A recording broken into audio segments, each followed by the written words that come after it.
Well, now Donald Trump is one of us. Well, not officially one of us, but now we have a joint experience that we can relate to. And when I'm talking about us, I'm talking about the Jewish people.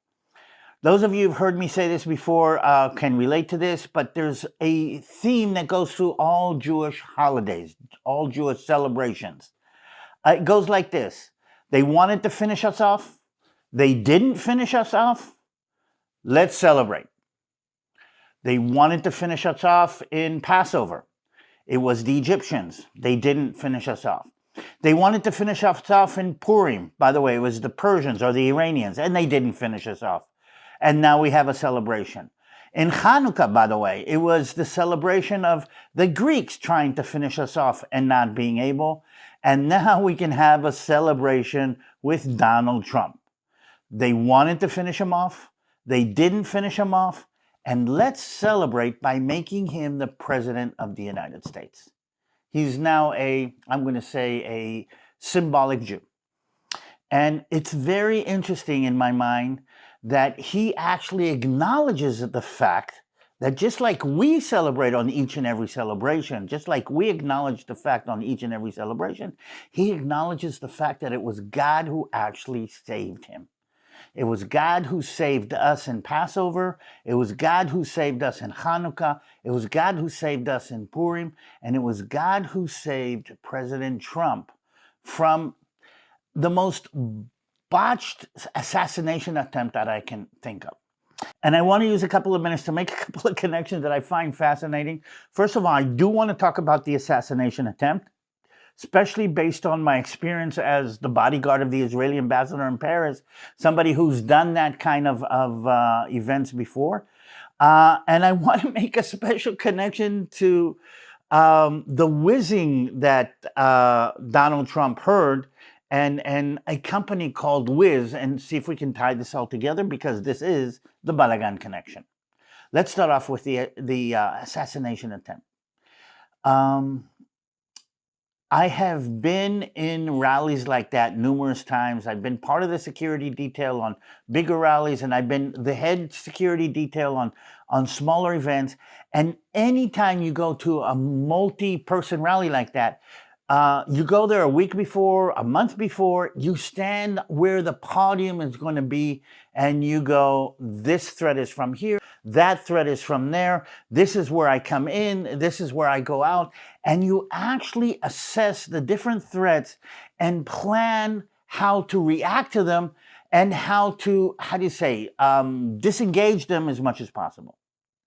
I find it amazing that somebody actually stood on that podium and looked out at that event and didn't figure out that that roof 150 meters away was going to be a major threat. And not only did he not point it out as a threat and then did something to make sure that that would not be used as a sniper position, when the security people were on the podium looking around and saying, where's the threat going to come? Because that's what you do. You look around and say, where's the threat going to come from? Nobody actually said there. And the sniper that actually was on the roof that took out the attempted assassin didn't look at that roof and say, wait a minute, I got to keep an eye on that roof because something's going to happen there. All of these layers of defense didn't work. And there's a lot of questions to be asked here. I'm not going to say who, what, where, and why, but I am going to say some people are going to have to answer these questions. The thing is, I find it fascinating that this is very similar to what happened in 1995 with the assassination of Yitzhak Rabin, who was the prime minister of Israel at the time, at another rally just like this. And what happens with security details, and this is something that I haven't heard anybody kind of talk about, this was a pro-Trump rally. Everybody was yelling Trump.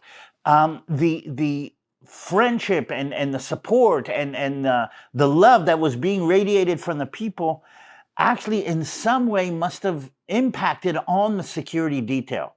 And in some mind of theirs, they said, this cannot happen here. I mean, it could happen in downtown New York. It can happen in downtown Washington.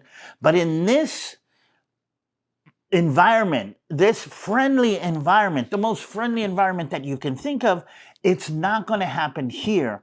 And that is, I think, more than anything, the main ingredient of the downfall of the security team, not taking into consideration the most important threat that would be there on that hill. And I saw it happen with the assassination of Rabin. Everybody was yelling, Rabin, Rabin, and everybody, and the security team bought into that. I've remembered on myself on rallies where you have a pro-Israeli rally, everybody's yelling, and you let your guard down for a moment because you think this is the place where I'm loved. And I think there's a lesson for all of us. No, if your responsibility, if your job is to defend a personality, or your job is to defend something, or your job is to uphold something, don't buy into the environment of friendship. Don't buy into the waves of support. Okay, remember that the enemy, and in this case, a 20-year-old kid is enough to be the enemy, but the enemy is there all the time looking for a kink in your armor, looking for a little gap that he can slide the blade through, and you have to make sure that you never let down your guard. Which is why I'm surprised. These are people whose job was to be ultra alert and ultra posed and ultra ready for all of this, and they literally let it down.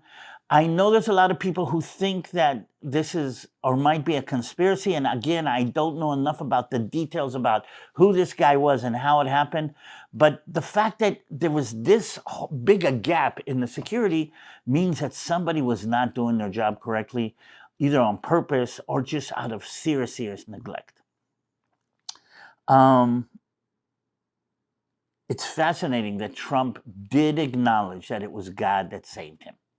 And it's fascinating that all of us who are realizing what could have happened realize that God intervened a half of an inch this direction or 2 centimeters in that direction.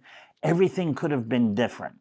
If that 20-year-old Crooks, I think his name is, had been a little bit more capable. I mean, this is a kill shot for any basic rifle at that distance.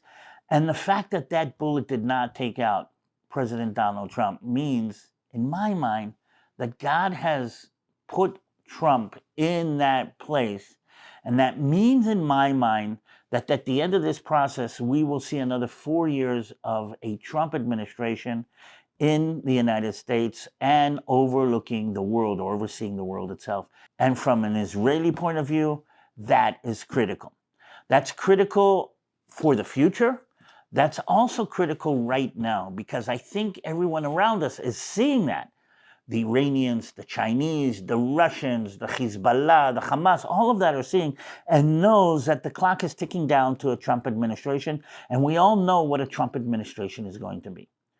The selection of his vice president, who is very pro-Israel, who has supported Israel in the past, actually adds on credibility to that. So I think our enemies are in a very deep and very unique situation right now, where they're saying, if we're going to do this, we have to do this now. And the next couple of days, the next couple of weeks, I think will be really critical in what is going on. 2 more words, by the way. This Secret Service sniper that took out the would-be assassin hesitated for 3 seconds. Those 3 seconds could have changed the world. That hesitation in the eye of evil, that hesitation facing the enemy, could have totally changed the situation in the United States and theoretically brought down a civil war on top of us. They are trained. We are trained. And what I'm trying to say is, you should be trained that when you see evil, do not hesitate. Do not hesitate, because hesitation could have terrible ramifications. I want to add on something that I find fascinating, though, because I'm reading all the interactions and I'm reading everything about the assassination attempt, and one of the articles says that Donald Trump said that he felt the bullet whiz by. And, I've got that article on the screen. And then I look down at the bottom of the screen, and it turns out that Google, the Google that we all talk about and know about, has made a acquisition, the highest acquisition that they've made of a foreign company. And they have bought a company for $23 billion, a company that specializes in cloud security. And I'm looking at the article, and what I see is Google is paying $23 billion to buy an Israeli company, none other than a company called Whiz. And Whiz and whizzing bullets all come together in a unique Balagan connection. I mean, this is only connections that the Balagan can make. And it's fascinating that a high-tech company that specializes in cloud security, okay, that was actually put together in Israel by ex-military officers from the Israeli army. All of the people that put that company together are military people, okay, and was sold to Google for $23 billion. I mean, one of the biggest. And you read it in the articles, you read in the economic section of the websites, and nobody's talking about the fact that they're Israelis. I mean, it's mentioned here in the end. It's all over the Israeli news. But from a point of view here, nobody's talking about the fact that these are Israelis. Not only Israelis, they're Israeli officers. They're reservists. They're the same Israeli officers, okay, that everybody is cursing and everybody is accusing of killing babies. And look what they did. They put together a multi-billion-dollar company that is being bought by none other than Google itself.